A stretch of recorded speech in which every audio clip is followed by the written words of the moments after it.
Hello, everyone, and welcome to a different Conversations with Carrie. Today, I have one of my favorite people, Hmm. Mr. Mikhail Johns. Mr. Hello. Johns, Thanks for having me. welcome to Conversations with Carrie. Hi. I take it you're Kerry.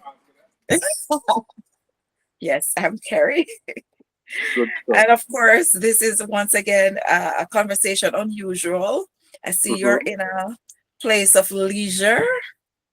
Something of that sort. I'm riding and whistling. So I'm between engagements. I have a meeting with one of my creative friends to work through some content right now. So I'm hopping onto this meeting to then head into that, and hopefully I don't get any calls in the meantime to throw that off as well. Yes, awesome. So, Mr. Jones, you have a very interesting history. First of all, is you're a man of the soil, eh? Yes, so to speak. And you Yes. come from St. Elizabeth, Westmoreland. Where else you come from? It depends on what you call come from, but I was born in the hills of St. James. Grew up for the most part in Montego Bay. I went to primary and well basic and primary school in Montego Bay. Then I went to St. Elizabeth for high school, Monroe College.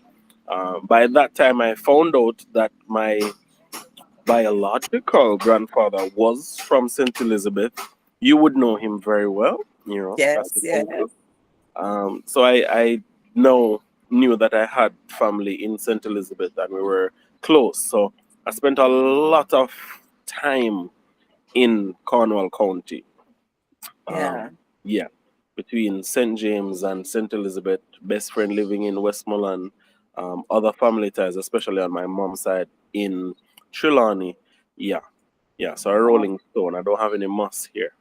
All right. So tell me about your time in at UWI. I remember when we met, hmm you were I like to call it disc jockey. You give me your own description. Um, I was not, Funnily enough, I've never been a disc jock. I A said lot of me. people. Yeah, That's man. me. My Yeah, term. yeah, I that's tell you fine. to call it yours. Yeah, so that's what I've explained now. So I've never been a disc jock, but I have worked alongside them. I've been an MC Mhm. alongside DJs, and you pick up a little thing here or there. I can probably play 3 to 5 songs, especially depending on the era or the genre. If the actual DJ need to run, go get something for drink or talk to him baby mother off here. So I can manage a little bit, and I did aspire towards being a DJ at some point in the 2000s, like around 2008, 2009. Yeah. And then I gave up on that one. But I've been a master of ceremonies for going closer to 2 decades now, really and Yeah. truly. I've been at it for like 15, 16 years Yes. officially. So there's a lot of fun there. I do a lot of different events along And line of work. Um, so yeah. oh yes. I've been present at most. Well, some important ones I can tell you.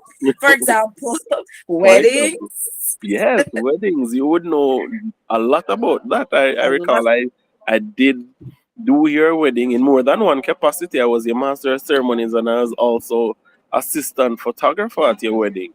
Yeah, Yes, so yes, yeah. yes. An eye wiper. Yes, yeah, a lot of tears and thing. Of joy, of course. To wipe away. Yeah. All right. And of course, you've been Masters of Ceremony for the Global Healthcare Conference. Was it 2 consecutive years or is it three? It wasn't too consecutive. It, well, I think he had a hiatus. He had a little break, I think. But I've done it twice. I Okay. don't remember if it was 2 years back to back. I think it was. Um, the most recent staging this year, which was held in St. Elizabeth, Silo, St. Elizabeth. and Yeah. there was one in here in Kingston at the Jamaica Conference Center. I think it might have been last year, if not the year before. Okay. All right. Yeah. Awesome sauce. Awesome sauce.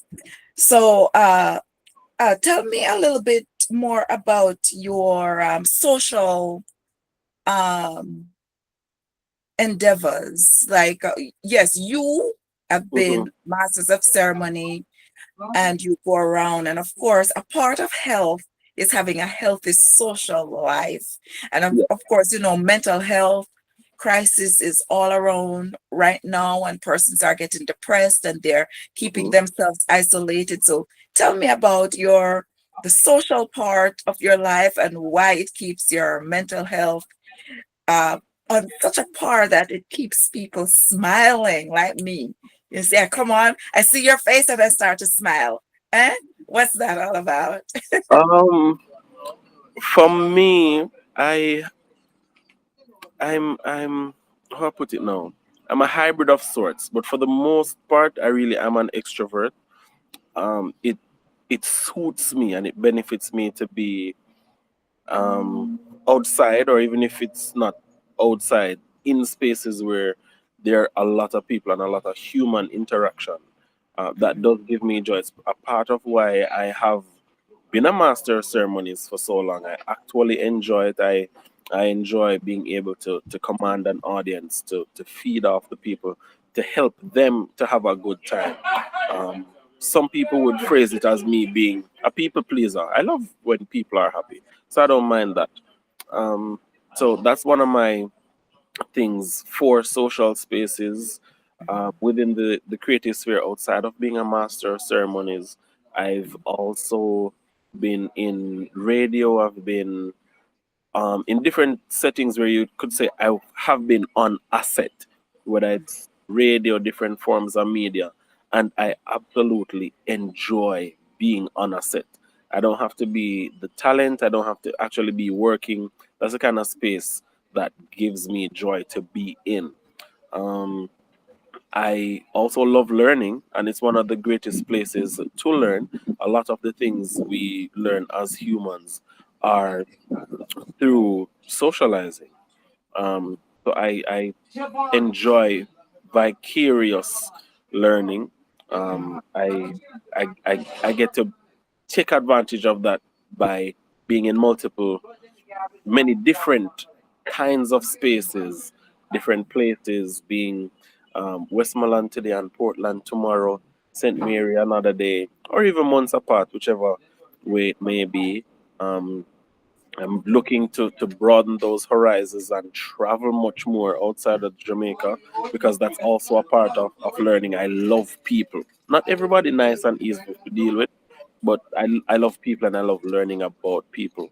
I sometimes tell people that I'm an informal anthropologist. So I go around Mhm. and learning about people's realities and their histories, places Yeah. where I live and work and play. I'm always looking to learn about the space in and of itself, Mm. custom, and also about the people and their realities. So All yeah. right. Okay, that's great. So, you mentioned being a creative, and you're known in the Jamaican creative space as a very talented poet. So, does your social life inform your poetry, or let me throw it out more broadly? What informs your poetry? Where do you draw inspiration, and do you stick to one type of poetry? Or is it as your personality is, divergent and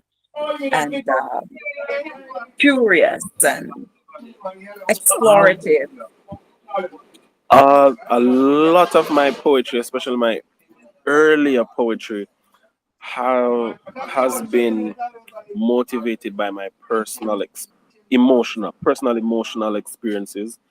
Mhm. So we mean like typical popular romance kind of poetry, writing for the women in my life, them being the muse, or um, my my point of admiration and aspiration to be with.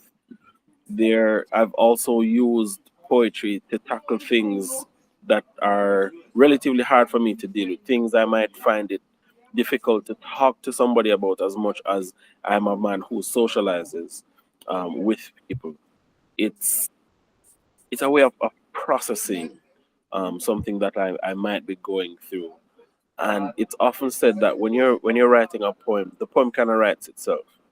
And Oh. in going into a poem, I'll start off because an idea for like a line or two comes to me, and Mhm. the the motivation is there, and that bites your creativity to write. But then you really don't know where the poem is gonna take you. Even if you have half the poem, you don't know how it's gonna close. And a lot of times, putting pen to paper is what brings the rest of that poem out. Pen to paper being whether it's literal or metaphorical, because some people will sit down and do their poetry on their phone or their laptops, which I do sometimes too. Um, and it really there really is no set thing for me now in terms of what I will write my poetry about. I'm a Mhm. lot more intentional now with Mhm. my poetry, having learned how to be more intentional, and the reality of the fact that if you want to be a, a good true poet, and some people can disagree because we have different ways of thinking, but for the most part, if you want to be a poet and make it commercially, or get enough out of your work, you're not writing for yourself, which the majority of my early work would have been. I was never really telling myself I'm writing this for someone to see or to read or to understand. A lot of my poetry, actually, in my early years, was still cloaked. So there was a lot of a metaphor in there and substitutions to, just in case I was going to present it to anyone, to really Mhm. feel what it is I was talking about. But you don't get to connect with people really and truly in that sense, and that's what makes for really great poetry that resonates with people on a wide scale. They have to be able to see and feel themselves within that poem. And it goes beyond poetry in whatever area of art that we are looking to get into, especially literary works.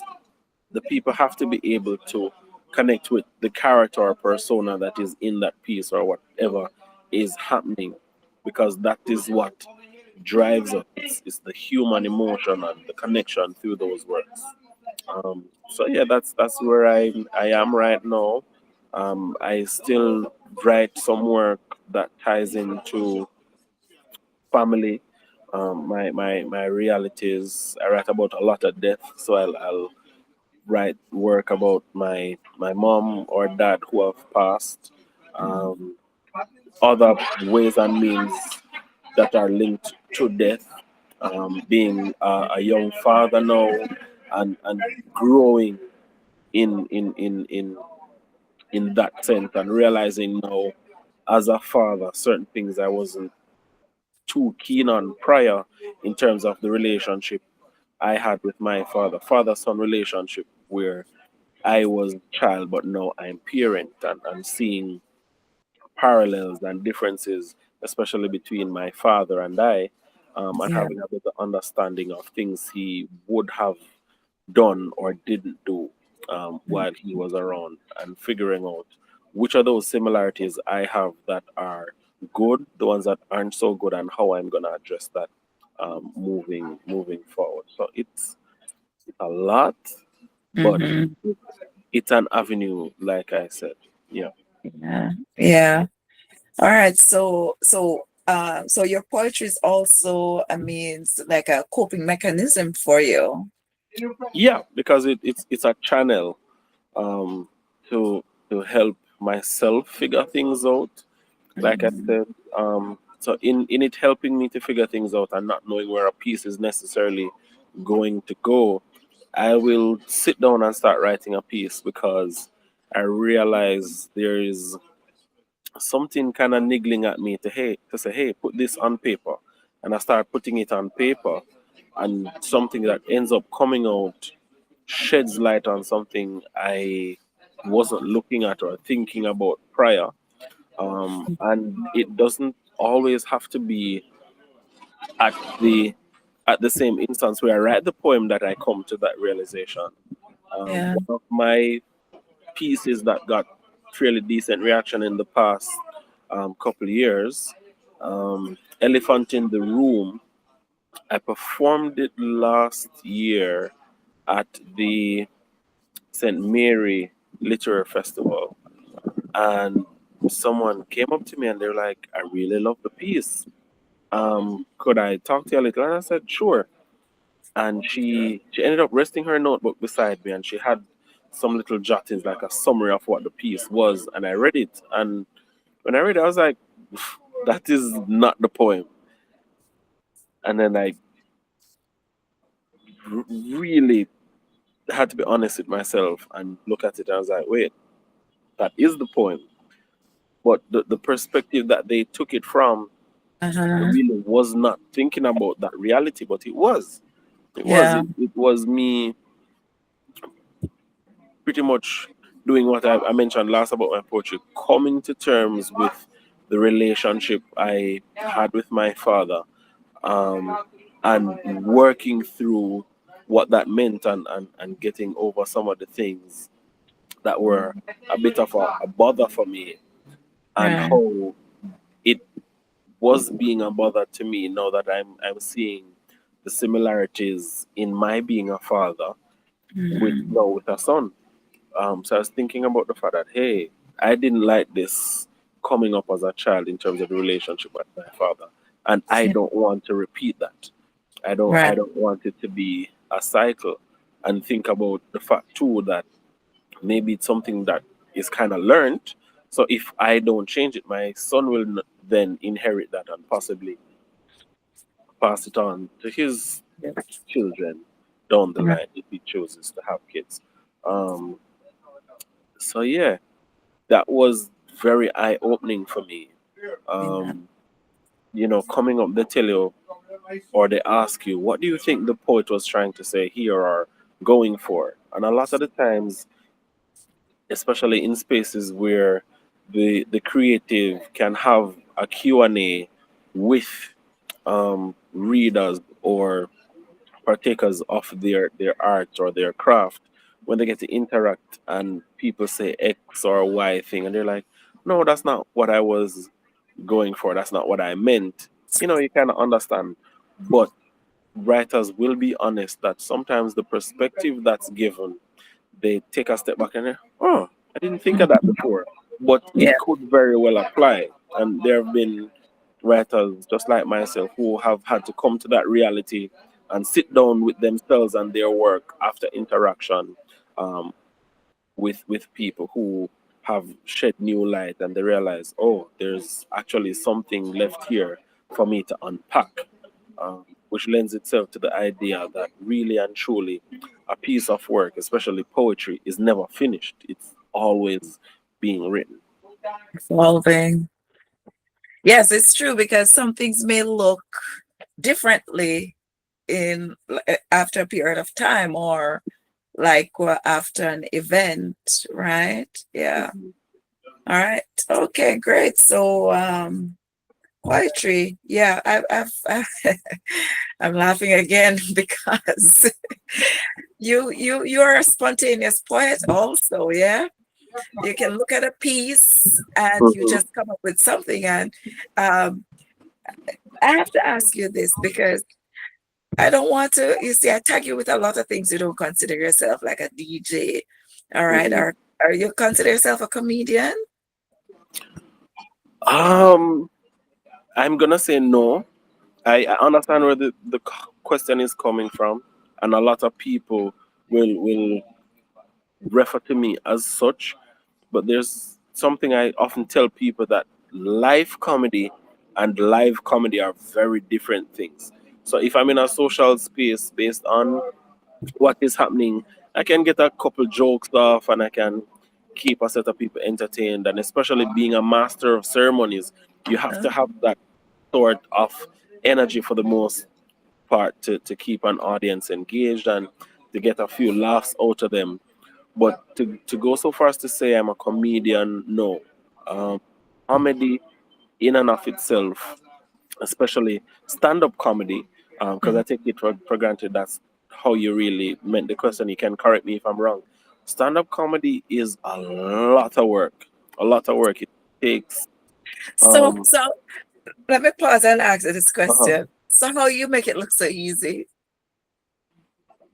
Um, well, I mean, like I said, being a master of ceremonies is a little different from doing stand up comedy, but I'll answer that question nonetheless, because I was kind of getting there.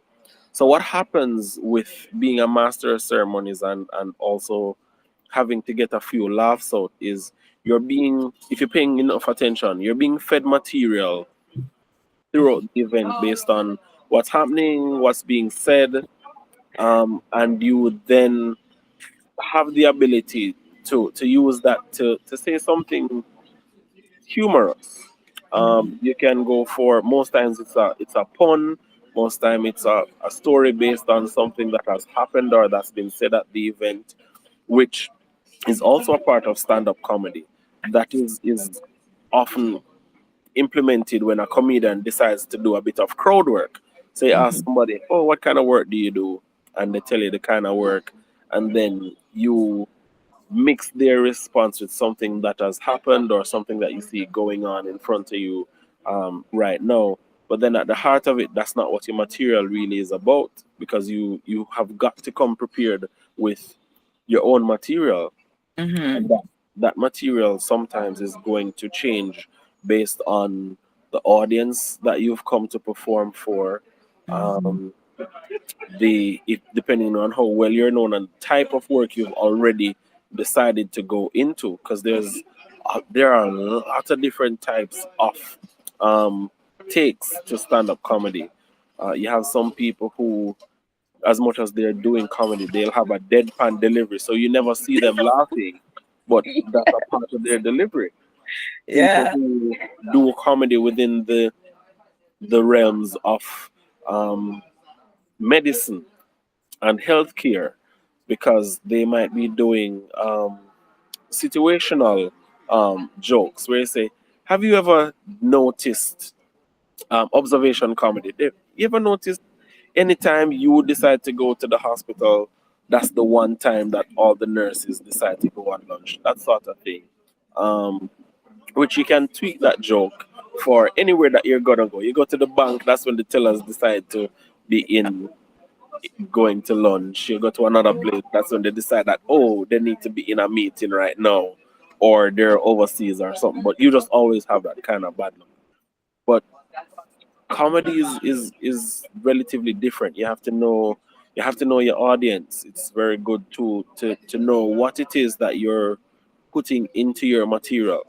And it's Mhm. not just about writing a joke. Your delivery is very, very important. A joke on paper can be very different being delivered. You can have a joke on paper similar to how they'll say drama is a dead language. You're Mhm. reading a book or you're reading a play, to be precise. You might not get as much out of it as when you see it on stage, because that's why we have directors. Yes.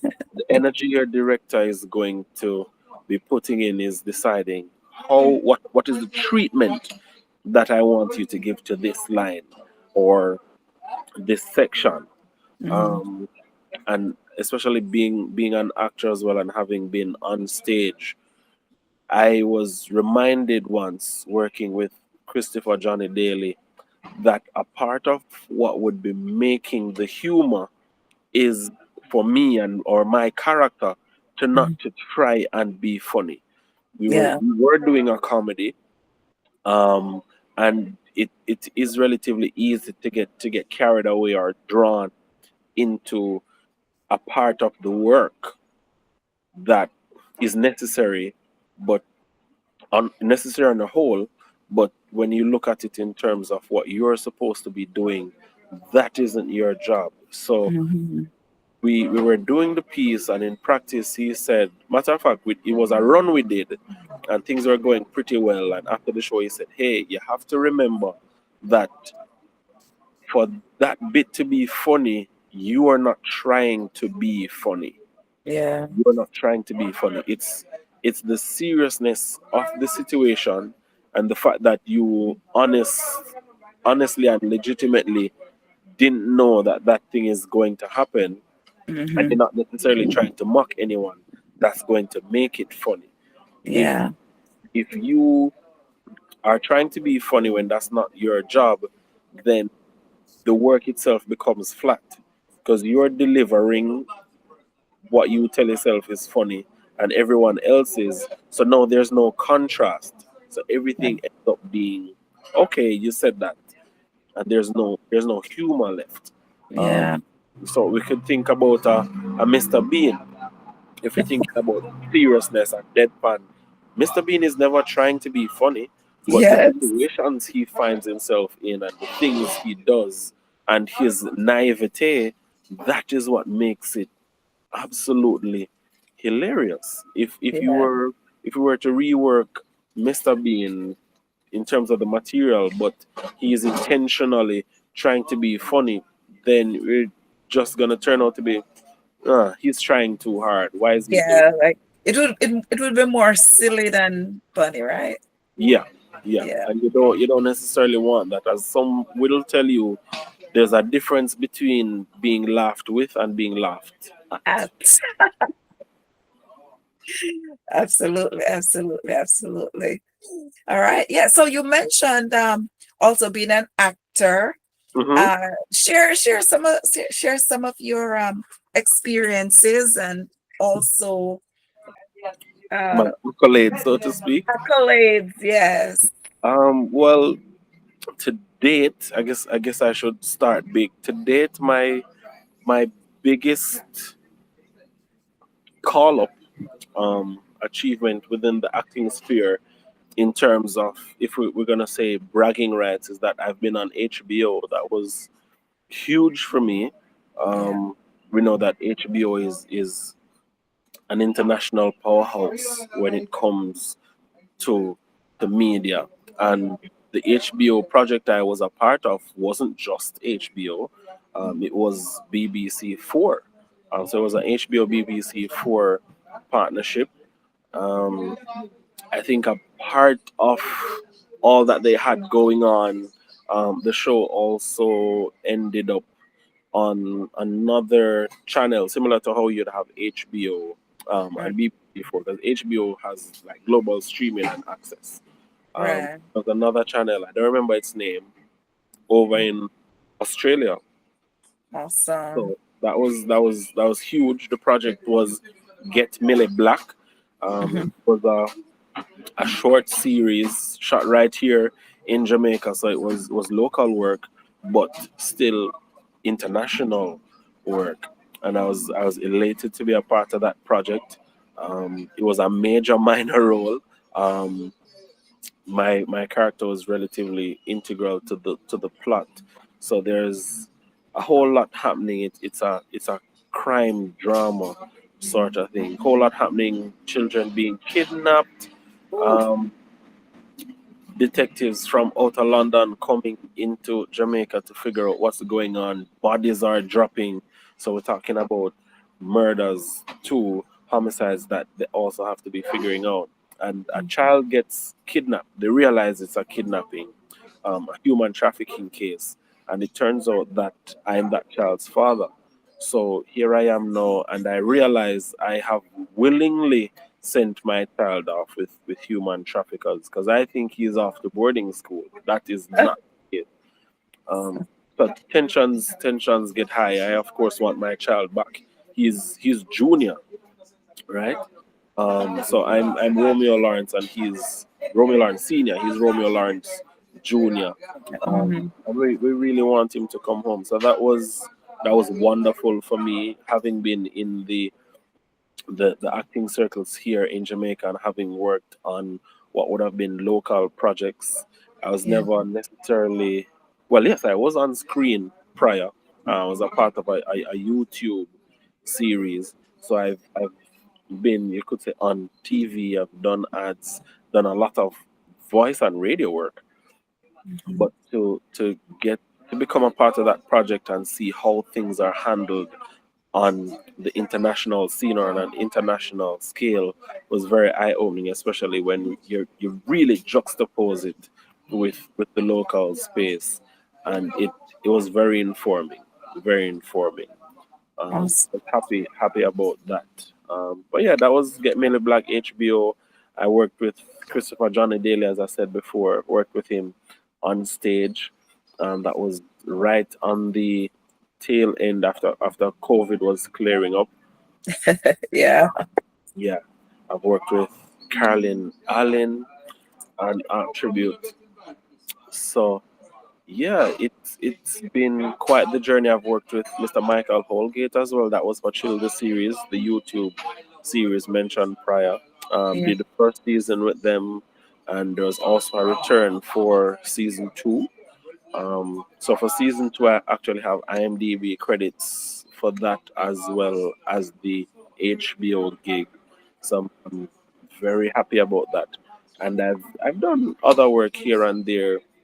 I've worked with a very dear friend of mine on a number of smaller projects. We haven't gotten the opportunity just yet to go commercial, but we're working on it. He is a huge name within the theater space right now in multiple ways. That's Desmond Dennis. Um, Okay. yeah, so I've worked with Desmond Dennis. He's been my director before. We've worked on projects where we were co-stars as well, and it's always fun to see him growing, and I've seen his respect in the theater space get bigger and bigger day Yeah. in day out. So I'm happy for him, you know. So Yeah. looking forward to some of the plans that we have, some of the projects we are working on, which I wouldn't be able to speak to right now because they're in very Yeah. early stages. But Yeah. we have a lot, we have a lot coming up.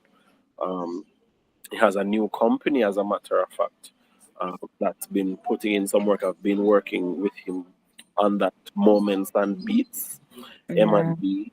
Um, and I know that he also has some great people who believe in him, believe in what he's been doing, and they're backing him. And outside of that, he's also working on other projects with some people. He's working on a project right now. I don't know how soon you're putting this out, but he is a part of Patrick Brown's play that's running right now. Okay. Um, that's the Gallus and the Rolling Calf. Yeah. Yeah. So I'm gonna Oh, go and Jesus. see that too. And I always I get on cheap dollar over there. That always supporting him. Yeah. Okay. So that Yes. Oh, might be to happen every once in a while. Somebody might walk past and say hello. Yeah. that's okay. That's all right. So that's quite interesting. You mentioned that the movie that you did for HBO was about human trafficking and human trafficking. The first time I became aware of human trafficking was maybe way back in 2010, 2012, when it Mm, became a part of our mandatory in service for healthcare, recognizing a person who may be human trafficked if they come into the emergency room, right. or if you have to take care of them. And I'm amazed that, I just completed my annual renewal for my license and it was still there. Sometimes, some things come up like COVID and it's mandatory, but then it goes away. All Right. right. And it's amazing that human trafficking remains so as a matter of fact, when we were kids, they used to scare us about that. But my question remains, who would want to steal a kid? They know how kids hard to handle. Eh? Then I don't want to know the answer. yeah, I'm gonna leave that one alone because then Yeah. we're gonna open some cans of worms and we're gonna end up going down a rabbit hole. Not, not a Because rabbit hole, but it surely deserves its own conversation. does That which Yeah, is what I meant. Yeah. yeah, yeah, absolutely. So, Mr. Mikhail, Mr. Mikhail Drama Johns. All Hmm. right, so you've spoken about some works that you have going. Can't really talk about it, but let Right. me hear about your hopes. My Your hope, hopes. So, right. So right now, you are an MC. Excellent. Love it. professionally. Yeah. Professional. Professional and like top tier professional. I Okay. try. I try. Top, top tier professional. I can vouch for that. Yeah. Okay, that's number one. And everybody who attended the healthcare conference in any of the years who've had a taste of you can vouch for that.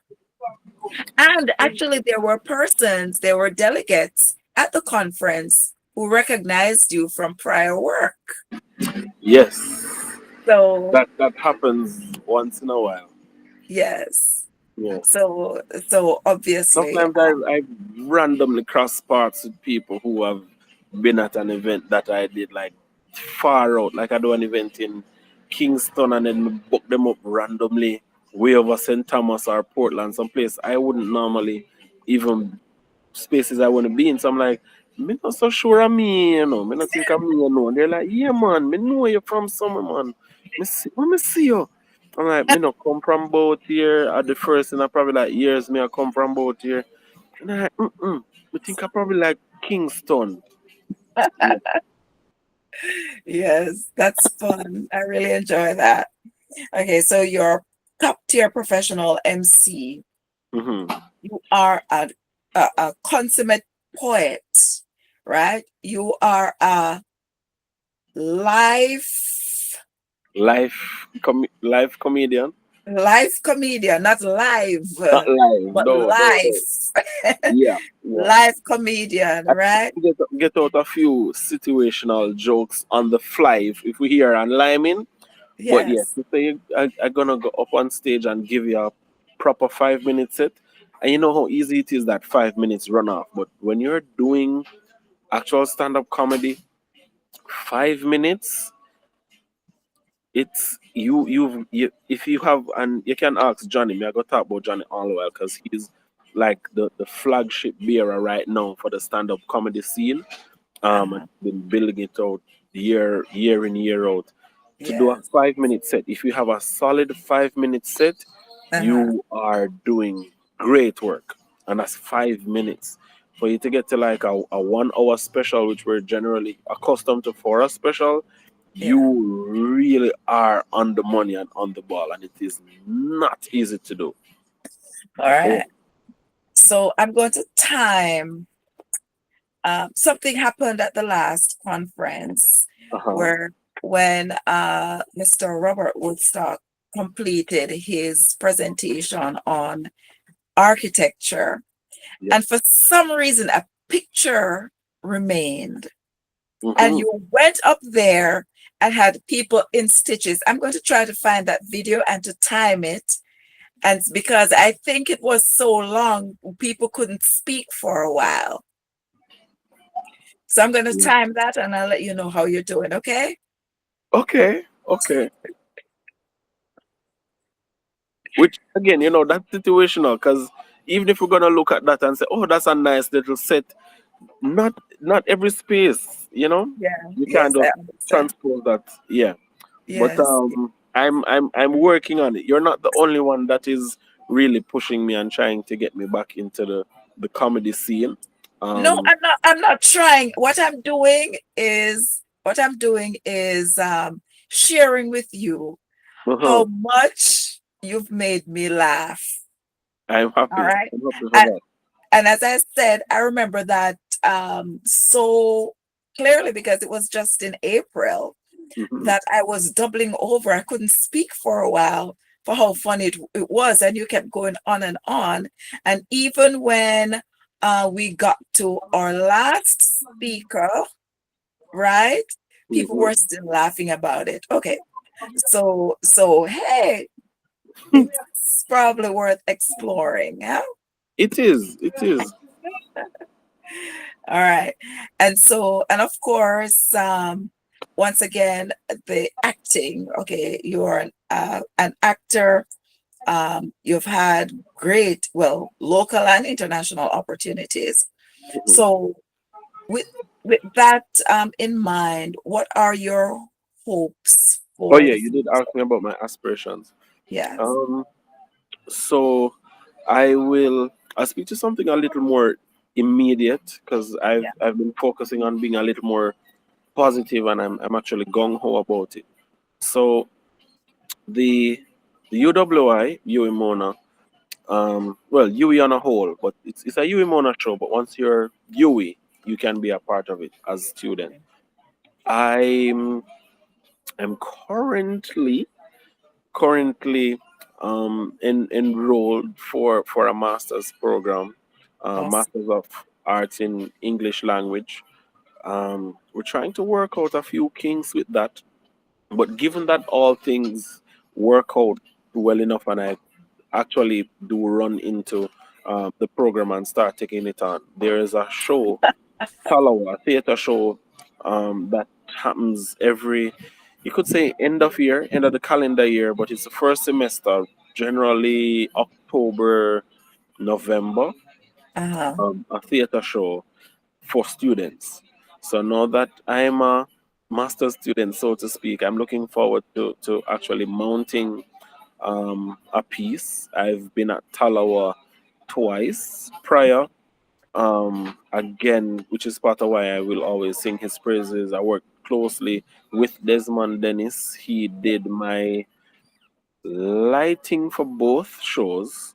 Okay. Um, and the first one I did, he was actually the writer and director. So I was just the actor. He wrote, he directed, he did lighting. I think we got best lighting that year. Yeah, we got Oh, best nice. lighting that year. Yeah. Um, which would have been 3 years ago. And then 2 years ago, I got best storytelling. Um, so that was enticing. I was beating myself up a little bit about them and saying, I don't think they were probably that well deserved. So I'm kind of gung ho about earning yet another accolade that I also feel like I really, really, really earn it. Which is part of why I'm looking forward to taking on the stage for this Talawa coming in a few months. So where I'm in the brainstorming phase for that right now. I'll be going into that one really and truly head on, hungry for it.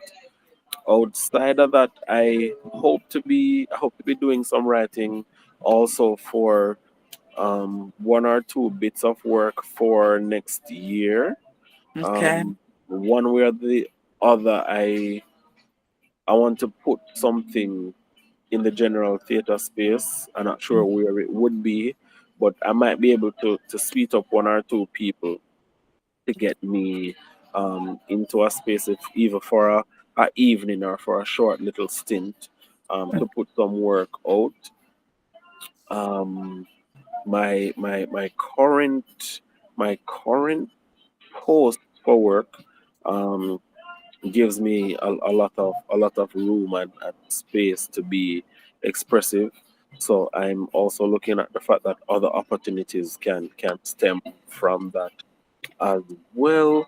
Um, and there's a lot more opportunity right now to get into projects locally and within the region in terms of like shows and movies. We've seen a Yeah. boom in the past years of more major products and productions and films that are happening here in Jamaica and Oh, within the diaspora. right. I think And 007 was filmed a couple of years ago, or 2, 3 years ago, 007. they I think they Satan. did a bit of shooting here. Yeah. Right, right, right. And of course, you know about Bob Marley movie. They did some Yes. casting and shooting here. Yeah. Idris Elba also did a Jamaican project where they did some work out here. Okay. I'm trying to There's another thought coming, but I'll leave that one alone because I think I might be telling a lie. I think there was another project similar, if not, if he wasn't working with Idris, there was another similar project like that. But there have been a lot more More. project feature films and so coming out. There was a casting call recently, and some people reached out to me to possibly be a part of that. It didn't Right. pan out. If it had, I think I probably would have had to disappoint you with this interview, or I would be in a very very different space. Yeah. But it's still a good look though. The fact that somebody could reach out to you because I had no idea, no expectation of that.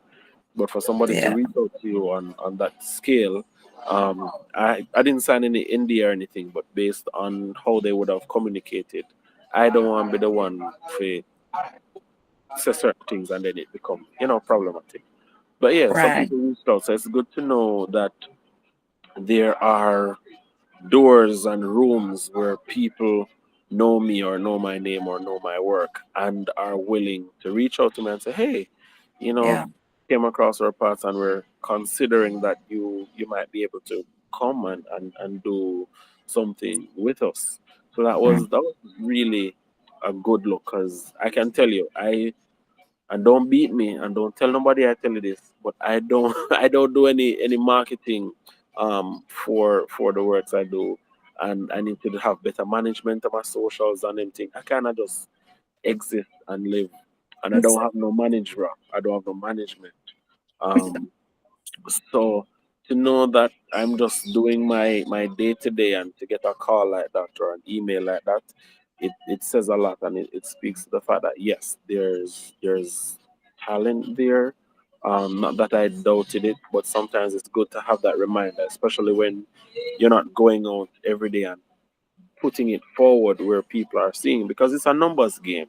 Yeah. Um, when you put yourself out there, if it's even a 10% turnaround, so you might say that low, but it's pretty good. Yeah. Yeah, if you have a manager and if you're sure of a 10% turnaround and you have management who sending out like 1,000 proposals for you within a quarter, you're looking at 100 of those that are gonna land you a gig. Right. Right. It's the Keep. numbers. Yeah. So that would keep you quite busy. Yep. So the Jamaican government has been speaking a lot, and I say specifically speaking because I'm not sure of the details about culture and investing more in the cultural space, investing in creatives, creating more opportunities uh, for talent like yourself to commercialize themselves. Do you know anything about? And I say talk because sometimes when I check into thing, I realize okay, yes, it was said, but it's either not ready yet or not fully formulated. So, what are the opportunities right now for a creative Mm-hmm. to, or because right now most creatives I know work like a steady regular job because Yeah. creatives is like a it's you enjoy it. It's almost like a hobby. You can't take it as full-time work like you could in other spaces. So Yeah. Um. So yeah, there. I'm not gonna say no one is doing that sort of thing full time, but it really is hard to do. Um, especially if we're talking about full time on really and truly on kind of like the personal scale to say you're just a freelancer. There are people who do it, but most of the times, whatever they're doing within the creative sphere, they're linked to a media house or an entity somewhere okay, where they're relatively sure of a salary coming in right, um, each month. Yes, right, we do have a lot of freelancers who are doing different lines of work within the creative space, mhm, who are essentially self-employed, but you really have to dig deep, and then you get your clients in. Um, and their bottom line is gonna look different on a month to month basis, Okay. which is fair and fine. What I can say is it takes a lot of work, a lot of work, Yeah. um, and it's for that reason why it's good when you love something, Right. you just give yourself to it, and it's not so easy for some of us to find that thing we love and give ourselves to it. So yeah, the most recent, and I know this digressing a little from your question, but the most recent thing I saw that spoke to that and finding what you love and believing in yourself and pushing for it. A fella said he started playing tennis at two. At two, Mhm. his mom gave him a tennis racket, a tennis ball, and at 17, 15 years after playing tennis, like you could say religiously, he lost a game. Yeah. Six zip, six zip, six love, six love.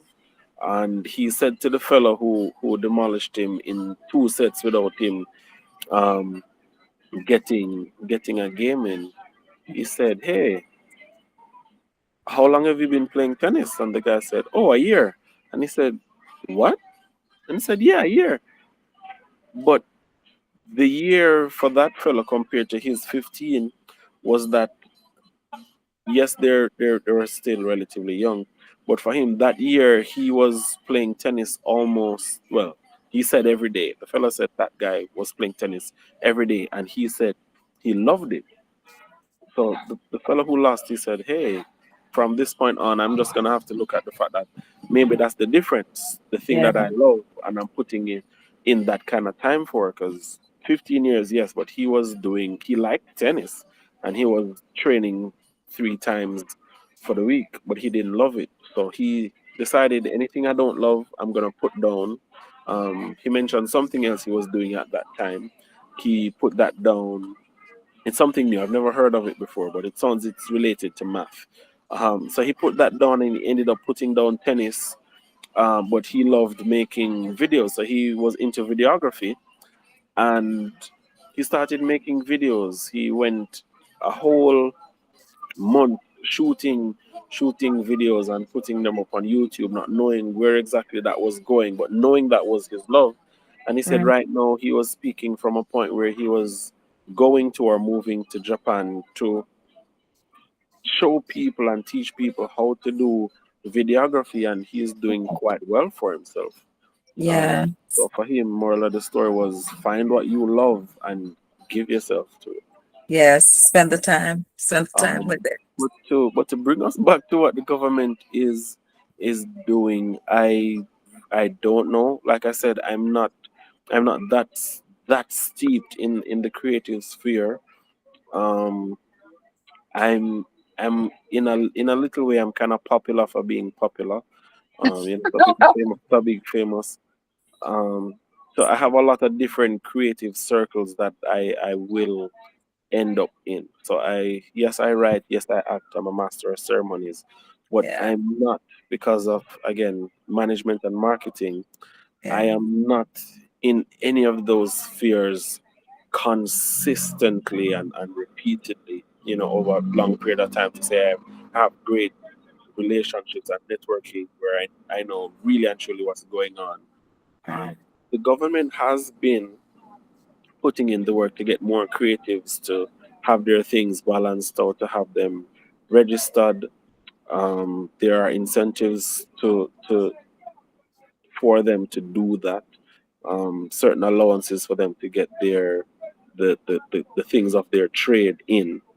Of course, there's going to be a kickback for the government, because if you legitimize your business within the creative sphere, whatever it is, then Taxes. yeah, you're collecting some taxes, Yeah. which is fair and fine. I'm never Mhm. gonna be the one to say that I'm against the collecting of taxes. Right. Well, society needs to run, Yeah, and that's a so funeral. that is it. That is it. And we can talk about, because we can't say government and taxes and monies without mentioning that yes, sometimes there may be misappropriation of funds, but the funds have to come in. There is Yeah. no surviving without the public purse, and the public Yeah. purse has to come from somewhere. The Yeah. problem isn't the public purse. It's if anyone is gonna dip their hands in the public purse, right? So Well, I'm not even concerned about that because there is a higher um, authority that they have to answer to. And believe me, your flesh will respond. So anybody who wants to do that, it's at their own peril. And I know that nobody escapes the rewards that comes yeah, with the that. word. No one escapes. Yeah, Right. you will reap what you sow. Yes. So I have one more question for you. Um, Mhm. did you put any pen to paper regarding Hurricane Melissa? Hurricane Melissa. No, no, no, no. I Oh, didn't. I didn't. okay. Yeah. All right. So I've heard a few pieces about Hurricane Melissa. So that's why I wanted Yeah, to find I've out because heard some too. I I dare I say I don't think I've ended up heading into nature poetry like that. And a lot of my work also I don't think has ever gone over to what's the term I'm looking for? Um the kind of that kind of humanitarian kind of thing, okay. I've never really gone over to that side. Right. Yeah. Okay. Oh, Mr. Johns, I want to thank you so much for your time here with me today. I know it Thank is you for short, inviting me. only, only, well, a couple of minutes, and of course, hopefully we'll have more time for conversations like this. Maybe after Was your it next short? big. I thought we went like double the time. Well, I But hope yeah, for I hope after your next feature film, we'll be yeah, able to have another conversation like this. I really thank you for your time. I know, as you said, it was between meetings yeah, and and I and will be honest because you're playing it politically correct. I will be honest to your viewers and your listeners. You have been trying to get me to have this sit down for some time, and I kept flaking or rescheduling or just not saying when I'm available. So I'm happy that I was able to be here and talk with you this evening. I've actually been looking forward to it just to you know align the stars, so to speak. yes, I really appreciate that. I know how it is sometimes, and you know, as I said, every time spent with you is always a wonderful time. So I really Oh, appreciate sweet. it. Eh? I say your mouth sweet though. Do you think I like me, I tell? No, no, no, no, no, Okay, not at okay. all. So, Mr.